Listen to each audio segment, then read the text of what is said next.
নমস্কাৰ টাইমেটৰ দৰ্শক লৈ আছে এটা বিশেষ গুৰুত্বপূৰ্ণ খবৰ আৰু ইতিমধ্যে নিৰ্বাচনৰ দিন ঘোষণা হৈছে অসমৰ নিৰ্বাচনৰ আৰু তাৰ বাবে ইতিমধ্যে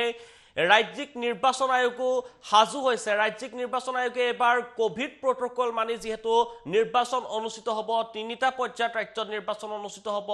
ভোটাৰ ৰাইজে কেনে ধৰণৰ নিয়মাৱলী মানি চলিব লাগিব ভোট কেন্দ্ৰত সেই সকলো নিৰ্দেশনা ইতিমধ্যে প্ৰকাশ কৰিছে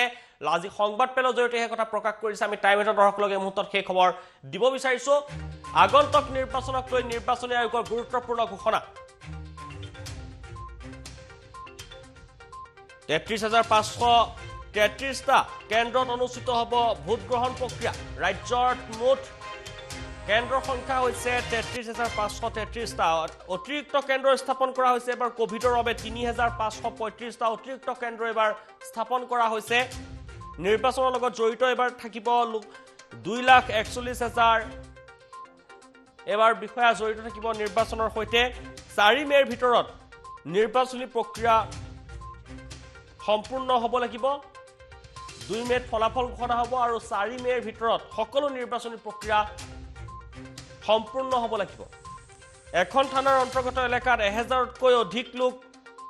থকা লোকৰ বিশেষ ব্যৱস্থা কৰা হৈছে নিৰ্বাচনৰ বাবে ৪০টা কোম্পানীৰ অনুমোদন দিয়া হৈছে নিৰ্বাচন সম্পৰ্কীয় যিকোনো তথ্যৰ বাবে মুকলি কৰা হৈছে টোল ফ্ৰী নম্বৰ 1950 টোল ফ্ৰী নম্বৰ আৰু ইতিমধ্যে যোগাযোগ কৰিব পাৰিব যিকোনো তথ্যৰ বাবে ভোটাৰ ৰাইজে যোগাযোগ কৰিব পাৰিব 1950 টোল ফ্ৰী নম্বৰ ৰাজ্যিক নিৰ্বাচন আয়োগে টোল ফ্ৰী নম্বৰ মুকলি কৰিছে কোভিডৰ বাবে নিৰ্বাচন আয়োগে জাৰি কৰিছে কেইবাটাও নিৰ্দেশনা ভোটাৰে হাত মোজা পিন্ধি সাব্যস্ত কৰিব লাগিব ভোটাধিকাৰ আৰু হাত মোজাৰ ব্যৱস্থা কৰা হ'ব বুলি জনাইছে লগতে ইয়াৰ বাবে প্ৰতিটো কেন্দ্ৰত ৰখা হ'ব হাত মোজা আৰু কোভিডৰ সকলো নীতি নিৰ্দেশনা পালন কৰিব লাগিব কেন্দ্ৰসমূহত ভোটাৰ ৰাইজৰ বাবে কোভিডৰ যিসমূহ নিৰ্দেশনা চেনিটাইজাৰৰ ব্যৱস্থা থাকিব লাগিব আৰু ১০০০তকৈ অধিক এটা ভোট কেন্দ্ৰ থকা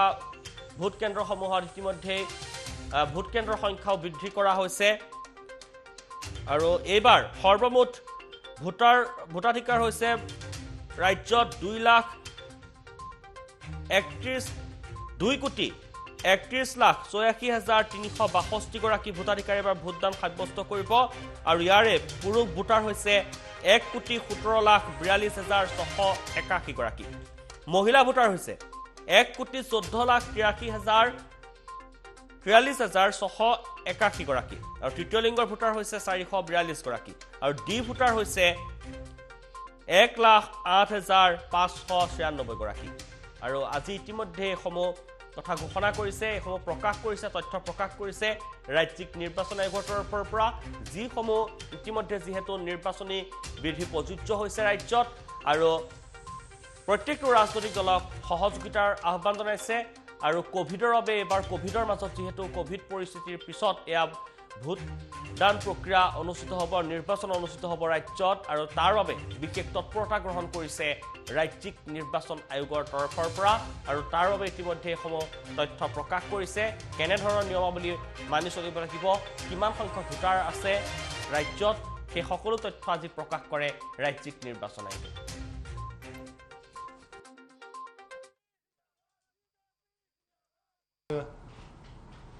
আসাম এসেম্বলি জেনারেল ইলেকশন কালি ঘোষণা হয়েছে আমার ইলেকশন কমিশন অফ ইন্ডিয়া কালি 3 ফেজত এই ইলেকশন হব এই ডিক্লেয়ার করেছে আমার ফার্স্ট ফেজ যখন আছে এখনো নোটিফিকেশন ইস্যু হব 2nd of March 2021 এটু কারণে যখন লাস্ট ডেট আছে ফর মেকিং নমিনেশন এটু আছে 9th March 2021 Date of scrutiny আছে 10th March last date for withdrawal আছে 12th March আৰু polling or date আছে 27 March so আমাৰ first phase of polling হ'ব 27 March এটো first phase ত আমাৰ 47 assembly constituencies আছে come Rahul you can come this side আৰু যিখন geographical distribution আছে আমাৰ যখন ফাৰ্স্ট ফেজত মোস্টলি আমাৰ আপাৰ আসাম আৰ নৰ্থ আসামৰ ডিস্ট্রিক্ট আছে আর এটুর পিছত আমার সেকেন্ড ফেজ আছে সেকেন্ড ফেজত আমার 39 অ্যাসেম্বলি কনস্টিটিউয়েন্সিজ আছে मोस्टली আছে Barak valley autonomous district hill areas আৰু কিছুমান পাৰ্ট আছে চেণ্ট্ৰেল আসামত আৰু এক দুটা ডিষ্ট্ৰিক্ট আমাৰ লোৱাৰ আসামত আছে তাতে ওদালগুৰি আৰু দাৰাং তো এইটো সেকেন্ড ফেজত अराउंड 39 এইটো এক্স্যাক্টলি 39 এছেম্বলি কনষ্টিটুৱেন্সি আছে এখনৰ নোটিফিকেশন হ'ব 5th মাৰ্চ আৰু এইটো কাৰণে last date of making nomination আছে 12th মাৰ্চ স্ক্ৰুটিনি ডেট আছে 15th March last date of withdrawal আছে 17th মাৰ্চ আৰু পোলিংৰ ডেট আছে 1st এপ্ৰিল সো 1st এপ্ৰিলত আমাৰ সেকেন্ড ফেজৰ ভোটিং হ'ব আমাৰ থাৰ্ড ফেজত টোটাল 40 এছেম্বলি কনষ্টিটুৱেন্সিজ আছে আৰু এইটো আছে গোটেই লোৱাৰ আসামৰ কনষ্টিটুৱেন্সি লোৱাৰ আসামৰ যিখন পাৰ্ট আছে এইটো আছে এখনৰ নোটিফিকেশন হ'ব 12th March last date of making nomination আছে 19th মাৰ্চ আমাৰ স্ক্ৰুটিনিৰ ডেট আছে 20th মাৰ্চ আৰু উইথড্ৰলৰ ডেট আছে 22nd মাৰ্চ আৰু পোলিং হ'ব 6th এপ্ৰিল তো 6th এপ্ৰিলৰ আমাৰ লাষ্ট এণ্ড ফাইনেল থাৰ্ড ষ্টেজৰ পোলিং আছে আৰু এক গোটেই ফেজৰ পোলিং হোৱাৰ পিছত আমাৰ যিখন কাউণ্টিং শেডিউল আছে এই কাউণ্টিং আছে 4th মে 2021 আমাৰ যিখন এতিয়া টোটাল ইলেক্টৰ্ছ নম্বৰ আছে আজিলৈকে এইটো আছে 2,31,86,362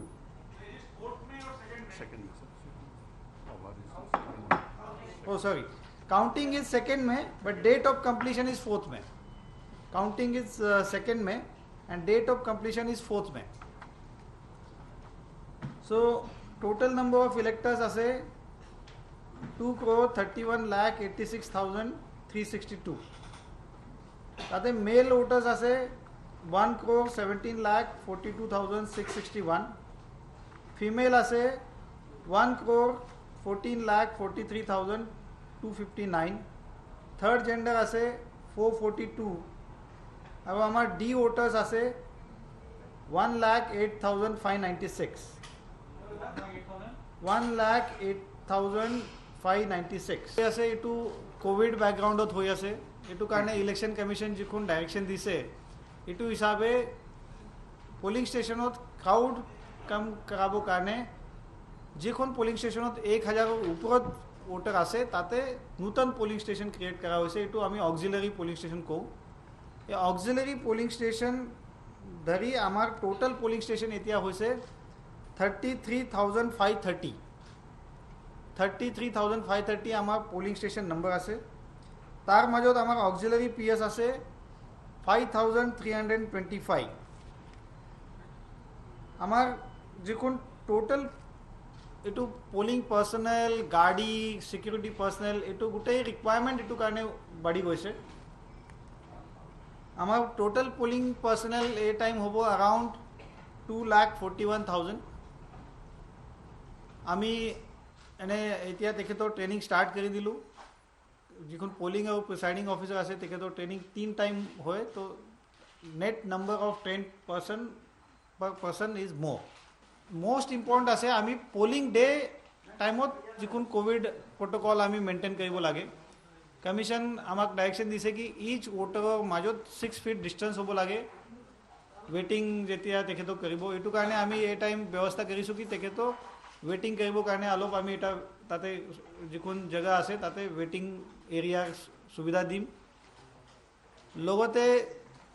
আমি এটো কৰিম কি ভোটাৰ যেতিয়া আহিব পোলিং ষ্টেচনত তেখেতো হাত ধোৱাৰ কাৰণে সাবুন স্যানিটাইজাৰ ৰাখিম প্লাস ভোটাৰ যেতিয়া ভিতৰত যাব ভোটিং কৰিব কাৰণে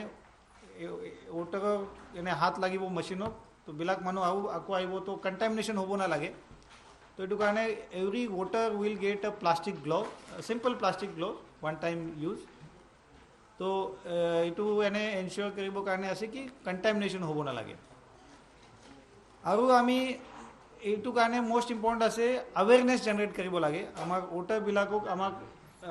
এনে এইটো জানাব লাগে কি এই টাইম ভোটিংৰ প্ৰসিজাৰ অলপ বিলাক এনে কোভিড প্ৰটোকল আছে আমাক আৰু কিবা নতুন নতুন কমিশন গাইডলাইন দিছে ইয়াত আৰু এটা ইম্পৰ্টেণ্ট গাইডলাইন কমিশন দিছে কি আমাৰ যিখন পোষ্টেল বেলেট ফেচিলিটি আছে পোষ্টেল বেলেট ফেচিলিটি এতিয়া কমিশন আৰু 3টা কেটেগৰী এক্সটেণ্ড কৰিছে আগতে postal ballot facility only armed forces personnel আৰু central armed police forces personnel পাইছিল এতিয়া কোভিডৰ কাৰণে কমিশন নতুন 3টা কেটেগৰী এইটো এলাউ কৰি দিছে ফাৰ্ষ্ট কেটেগৰী আছে যিখন কোভিড-19 পেচেণ্ট আছে তেখেতক পোষ্টেল বেলেট পাব পাৰে তেখেতক ভোটিং কৰিবৰ কাৰণে পুলিং ষ্টেচনত আহিব দৰকাৰ নাই সেকেন্ড কেটেগৰী আছে আমাৰ যিখন জ্যেষ্ঠ নাগৰিকসকল 80+ তেখেতক পোষ্টেল বেলেট ফেচিলিটি পাব পাৰে থাৰ্ড কেটেগৰী আছে আমাৰ দিব্যাংগজন আমাৰ দিব্যাংগ বন্ধু বহনসকল আমাৰ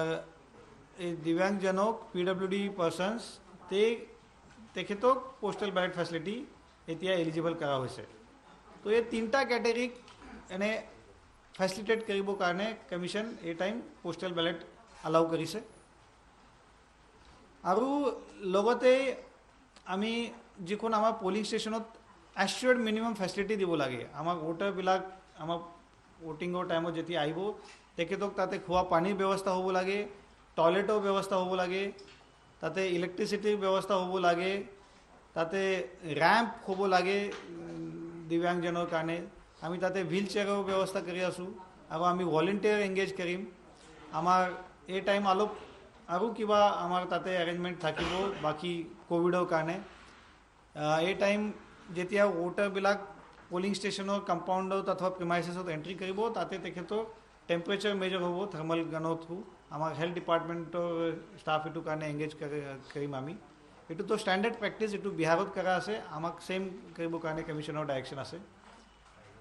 তো এই কোভিডৰ এনেকুৱা ডিটেইল গাইডলাইন আমি পাইছোঁ আৰু উই হেভ ষ্টাৰ্টেড প্ৰিপেয়াৰিং একৰ্ডিংলি আমাৰ যিখন ষ্টাফ আছে তেখেতক আমি Covid protective material distribution start কৰি দিলোঁ লগতে আমাৰ যিখন বাকী প্ৰিপাৰেশ্যন আছে আমাৰ ইলেক্ট্ৰল ৰোলৰ আপডেশ্যন অলমোষ্ট এতিয়া ফাইনেল ষ্টেজত আছে আমাৰ AMFৰ কাম অলমোষ্ট কমপ্লিট হৈ আছে আমাৰ যিখন কিছুমান জেগাত আমাক টেম্পৰেৰী পুলিং ষ্টেচন ক্ৰিয়েট কৰিব লাগিব কিউকি অক্সিলাৰী পুলিং ষ্টেচনৰ কাৰণে তাতে পাৰ্মানেণ্ট বিল্ডিং নাই তো লগতে কোনোবা তাতে এইটো ছেইম প্ৰিমাইচেছত অথবা একদম নিয়েৰেষ্ট প্ৰিমাইচেছত আমাক টেম্পৰেৰী পুলিং ষ্টেচন ক্ৰিয়েট কৰিব লাগে এইটো আমি